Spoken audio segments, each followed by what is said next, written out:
గౌరవ పాత్రికేయులకు నమస్కారం. నిన్న కాక మొన్న వ్యవసాయ శాఖ మంత్రి కింజరాపు అచ్చెన్నాయుడు గారు కోటబొమ్మలలో ఒక సమావేశంలో మాట్లాడుతూ ఈ శ్రీకాకుళం జిల్లాలో అంతే ఎర్ర జెండా అంతే యాజిటేషన్లు రైతులు భూములు ఇవ్వడం లేదు, నాకు అభివృద్ధికి ఆటంకం పెట్టేస్తారని చెప్పి ఒక తప్పుడు వ్యాఖ్యలు అనేది చేసినారు. అంతేకాకుండా విజయనగరం జిల్లాలో భూములు ఇచ్చేస్తారని చెప్పి ఒక అబద్ధ ప్రసారాన్ని ప్రజలకు తెలియజేయడానికి చేసినారు. దీన్ని మేము తీవ్రంగా ఖండిస్తున్నాం. అయ్యా అచ్చెన్నాయుడు గారు, మీరు ఈ శ్రీకాకుళం జిల్లాలో అభివృద్ధి చేయాలనుకుంటున్నారా, విధ్వంసం చేయాలనుకుంటున్నారో మీరు ప్రజలకు సమాధానం చెప్పాలని అడుగుతున్నాం. ఈ రోజు ఈ శ్రీకాకుళం జిల్లాలో మీరు చేసిన అభివృద్ధి ఏంటి, ఎర్ర జెండా అడ్డుకున్న అభివృద్ధి ఏంటి మీరు ప్రజలకు చెప్పాలని మేము అడుగుతున్నాం. ఎర్ర జెండా ఎప్పుడూ ప్రజల పక్షంగా ఉంటుంది, ప్రజల పక్షాన పోరాడుతూ ఉంటుందని చెప్పి ఈ సందర్భంగా మేము తెలియజేస్తున్నాం. అంతేకాదు ఈరోజు ఈ శ్రీకాకుళం జిల్లాలో మీరు ఎన్నికల్లో వాగ్దానం చేసినారు. ఏంటో వాగ్దానము? పెండింగ్ ప్రాజెక్టులు పూర్తి చేసి శివర భూముల వరకు మీరు నీరిస్తామని చెప్పినారు. కానీ ఆ వాగ్దానాన్ని మీరు విస్మరించినారు. ఈ రోజు పెండింగ్ ప్రాజెక్టులు పూర్తి చేసి శ్రీకాకుళం జిల్లా వరకు శివర భూముల వరకు 2 పంటలకి నీరిస్తే ఈ జిల్లా సస్యశ్యామలం అవుతుంది, ప్రజల ఆదాయం పెరుగుతుంది, కొనుగోలు శక్తి పెరుగుతుంది, వ్యవసాయ ఆదాయ పరిశ్రమలు వస్తాయి, వలసలు నివారించబడతాయి. ఎందుకు మీరు ఆ పని చేయడం లేదు? ఈ పని చేస్తే మీకు ఎవరు పెట్టారో మీరు ప్రజలకు సమాధానం చెప్పాలని చెప్పి మేము అడుగుతున్నాం. అంతేకాదు ఈరోజు ఇది పనులన్నీ మానేసి విధ్వంసకరమైన పనులు మీరు ఇవాళ ఈ జిల్లాలో పూనుకుంటారు. ఇవాళ కార్గో ఎయిర్పోర్ట్ పెడతారు. ఈ రోజు మొత్తం మొత్తాన్ని విధ్వంసం చేయడానికి పూనుకుంటారు. లక్షలాది చెట్లని నరికేసి ఈ రోజు పర్యావరణ పరంగా తీవ్ర ముప్పు తీసుకురావాలని ప్రయత్నిస్తారు.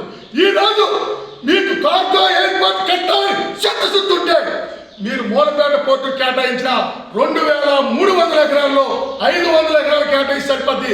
ఎందుకు మీరు అక్కడ కట్టడం లేదో ప్రజలకు సమాధానం చెప్పాలని చెప్పి మేము అడుగుతున్నాం. అంతేకాదు ఈరోజు మూలపేట పోర్టు పేరుతోని ఈరోజు 28 గ్రామాలలో 38,000 ఎకరాల భూమిని ఈవేళ కార్పొరేట్ కంపెనీలు కట్టబెట్టాలని చూస్తారు. అంటే ప్రజల ఆస్తిని, ప్రకృతి సంపదని ప్రజల కార్పొరేట్ సంస్థలకి కట్టబెట్టడం అభివృద్ధి అని మేము అడుగుతున్నాం. మీరు మాట్లాడతారు కంపెనీ వచ్చేస్తే చలంగేంజలు అమ్ముకొని బతకొచ్చాను అంటారు. అంటే భూములు ఇచ్చేసి చలంగేంజలు అమ్ముకోవాలా? ఇదా మీరు చెప్పిన అభివృద్ధి? అంతేకాదు ఈరోజు ధర్మల్ పవర్ ప్లాంట్ కాకినాడపల్లి మీ సొంత నియోజకవర్గం, మీరు భూములు ఇస్తే అభివృద్ధి అవుతుంది, ఉద్యోగాలు వస్తాయని చెప్పి పెద్ద ఎత్తున మీరు ప్రసారం చేసినారు. ప్రజలు ఇవ్వకపోతే కాల్పులు జరిపి ముగ్గురు పట్టలు పెట్టుకొని భూములు బలవంతంగా మీరు గుంజుకోండి. ఇప్పుడు ఆ భూమికి ఎన్ని ఉద్యోగాలు ఇచ్చినారు చెప్పండి? మీరు అక్కడ ఎన్ని ఫ్యాక్టరీలు మీరు కట్టారో చెప్పండి? ఆ భూమి తీసుకెళ్లి పెట్టుబడిదారులు బ్యాంకులో తనఖా పెట్టి ఐపీ పెట్టేస్తే అది సమీర్పేట లాజిస్టిక్ కంపెనీకి అది కారు చౌక విత్ రిజిస్ట్రేషన్ 8 లక్షల చెప్పింది మీరు కాదా అని మేము ప్రశ్నిస్తాం.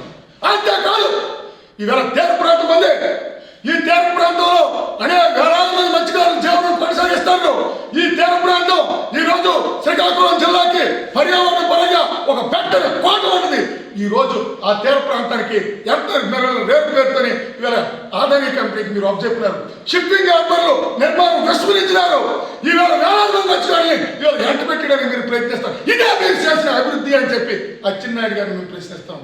అంతేకాదు మీరు ధర్మల్ పవర్ ప్లాంట్ పేరుతోని సర్గుతుల ఏరియాలో వేలాది ఎకరాల భూములు గుంజుకొని కార్పొరేట్ కంపెనీలకి కట్టబెట్టడమా అభివృద్ధి అని మేము అడుగుతున్నాం.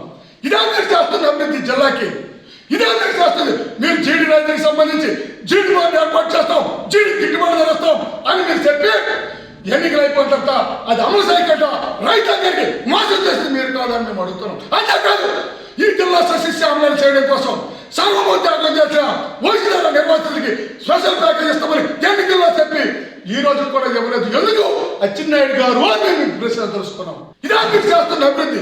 ఇది విధ్వంసం అంటారా, అభివృద్ధి అంటారా? మీరు కార్పొరేట్ పక్షాలు ఉంటారా, ప్రజల పక్షాలు ఉంటారా? మీరు ప్రజలకు సమాధానం చెప్పాలని మేము అడుగుతున్నాం. మీరు అభివృద్ధి కోసం మాట్లాడే హక్కు మీకు లేదు. శ్రీకాకుళం నడిబొట్లో నాగావళి కాక్షంతో మురికి నీరు ప్రజలు తాగి ఇవాళ మృత్యువాత పడుతుంటే మంచి కొట్టడం మంచి నీరు ప్రజలకు అందేవనే వాళ్ళు మీరు అభివృద్ధి కోసము ఎంత కోసం మాట్లాడతారా? ఆ నైతిక హక్కు మీకు లేదు అని అచ్చెన్నాయుడు గారు మీ సందర్భంగా తెలియజేస్తాను. అందుకోసం ఇది కార్పొరేట్ల అభివృద్ధి కాదు, ప్రజల అభివృద్ధి కావాలా? ప్రజల అభివృద్ధి కావాలంటే మీరు ఎన్నికల్లో ఇచ్చిన వాగ్దానాలన్నీ కూడా అమలు చేయాలి. పెండింగ్ ప్రాజెక్టులు పూర్తి చేయాలి. అక్కడ వరకు ఎందుకంటే మీ సొంత మండలంలోనే కొండపేటకి సంబంధించి లిఫ్ట్ ఇరిగేషన్ 2020లో మూతపడిపోతే ఈ రోజు మరమ్మతుల కోసం ఒక చెల్లి మీరు కేటాయించలేని వాళ్ళు ఈవేళ మీరు అభివృద్ధి కోసం మాట్లాడతారా? ఎట్లాంటి ఆఫ్సర్ కానీ వంశీదారు కానీ ఇవేళ పెండింగ్ ప్రాజెక్టులు పూర్తి చేయలేదు, వీటి కోసం మీరు మాట్లాడతారా? అందుకోసం విధ్వంసకర అభివృద్ధికి వ్యతిరేకంగా ఎర్రజెండా ఎప్పుడు పోట్లాడుతుంది. ఈ జిల్లా అభివృద్ధి కోసం ప్రజల పక్షాన శ్రమజీవుల పక్షాన పోరాడుతుందని చెప్పి ఈ సందర్భంగా తెలియజేస్తాం. అచ్చెన్నాయుడు గారు చేసినవన్నీ కూడా అబద్ధ ప్రసారాలు, అవాస్తవాలు అని చెప్పి ఈ సందర్భంగా తెలియజేస్తాం.